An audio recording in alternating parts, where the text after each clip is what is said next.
চৰকাৰখনে যদি তেওঁলোকৰ ৰেভিনিউ আহৰণৰ মূল বস্তু হিচাপে সুৰাক গ্ৰহণ কৰে তেতিয়াহ'লে সেইখন ৰাজ্যৰ কেতিয়াও ভৱিষ্যত নাথাকে। আমি দেখিছোঁ যে কেন্দ্ৰীয় চৰকাৰে যেতিয়াৰ পৰা GST আৰম্ভ কৰি দিলে, GST আৰম্ভ কৰি দিয়াৰ পৰা ৰাজ্য চৰকাৰৰ যিবিলাক টেক্সেশ্যন থাকে, ৰাজ্য চৰকাৰে যিবিলাক ৰাজহ আহৰণ কৰিবৰ কাৰণে যিবিলাক কৰৰ ব্যৱস্থা থাকে, সেই কৰবিলাক আমাৰ ৰাজ্য চৰকাৰৰ হাতৰ পৰা কেন্দ্ৰীয় চৰকাৰৰ হাতলৈ গুচি গ'ল। কেন্দ্ৰীয় চৰকাৰৰ হাতলৈ গুচি যোৱাৰ কাৰণে আমাৰ অসমৰ ইনকাম, এতিয়া নিজা ইনকাম, নিজা ৰাজহ আয় বুলি যাক কয়, সেই নিজা ৰাজহ আয় এতিয়া সাংঘাতিক ধৰণে কম হৈ গৈছে। আমাৰ এতিয়া অসমৰ হাতত আছে কেৱল, আপোনালোকে সকলোৱে জানে যে এক্সাইজটো আছে, তাৰপিছত ফৰেষ্ট্ৰিটো আছে, ফৰেষ্ট্ৰিটো আছে। গতিকে এনেকুৱা 3টা বা 4টাহে কেৱল আমাৰ হাতত এতিয়া এই মুহূৰ্তত চ'ৰ্চ আছে। যিহেতু আমাৰ হাতত, ৰাজ্য চৰকাৰৰ হাতত কোনো চ'ৰ্চ নাই, আৰু দেখা গৈছে যে যোৱা সময়খিনিত, যোৱা 3টা বছৰত যদি আমি চাওঁ, তেতিয়াহ'লে কেন্দ্ৰীয় চৰকাৰৰ পৰা পাবলগীয়া যিটো কৰৰ অংশ, সেই কৰৰ অংশটো হয় পাবলৈ আমাৰ দেৰি হৈ যায়, নহ'লে কৰৰ অংশ সদায় আগতে যি ধৰণে পাই আছিলে সেইধৰণে পোৱা নাই।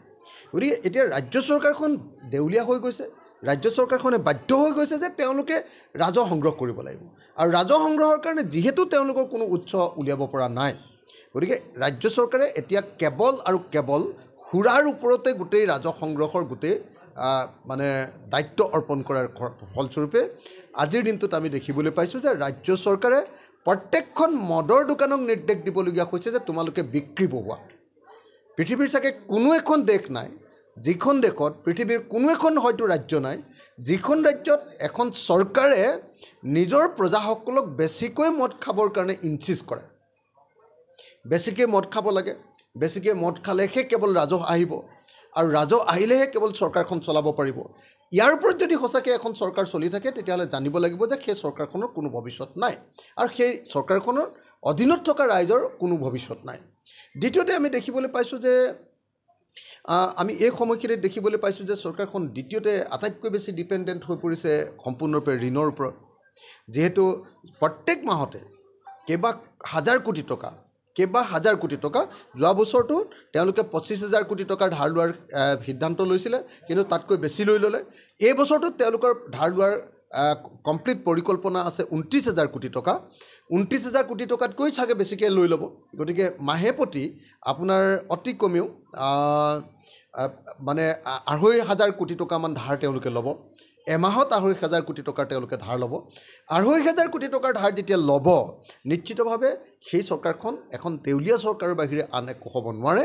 গতিকে আজিৰ দিনটোত দেখা গৈছে যে এহাতেদি তেওঁলোকে কেৱল ঋণ আৰু আনহাতেদি ৰাজহৰ কাৰণে কেৱল তেওঁলোকে মদ আবকাৰী শুল্ক বৃদ্ধিৰ কাৰণে ব্যৱস্থা ল'বলগীয়া হৈছে। এইটো দুৰ্ভাগ্যজনক ঘটনা। এখন চৰকাৰৰ কাৰণে এইটো এটা লাজ লগা ঘটনা।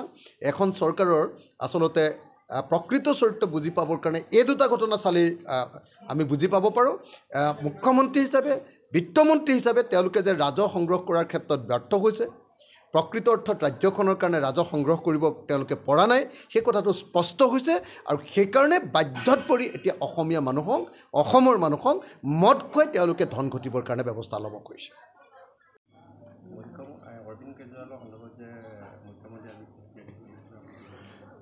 প্ৰথম কথা যে মোৰ বন্ধু আৰু ভাৰতবৰ্ষৰ ৰাজধানী দিল্লীৰ মুখ্যমন্ত্ৰী অৰবিন্দ কেজৰিৱাল ডাঙৰীয়াই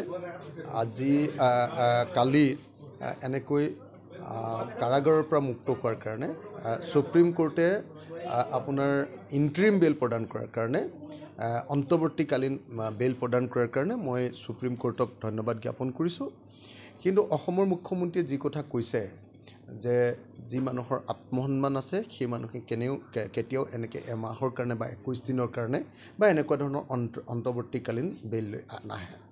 মই ভাবোঁ যে মুখ্যমন্ত্ৰী এজনে এনেকুৱা ধৰণৰ এটা ব্যক্তিগত কথাত, এনেকুৱা ধৰণৰ অন্য এজন মুখ্যমন্ত্ৰীৰ এনেকুৱা এটা সংকটৰ সময়ত এনেকুৱা ধৰণৰ মানে অভদ্ৰজনিত এনেকুৱা ধৰণৰ বক্তব্য প্ৰদান কৰাটো, এটা অন্য এজন মুখ্যমন্ত্ৰীৰ প্ৰতি এনেকুৱা ধৰণৰ অপমানজনক মন্তব্য কৰাটো, এইটো এটা কোনো ডিচেণ্ট মানুহৰ কোনো কাম নহয়, ভদ্ৰ মানুহৰ কোনো কাম নহয়।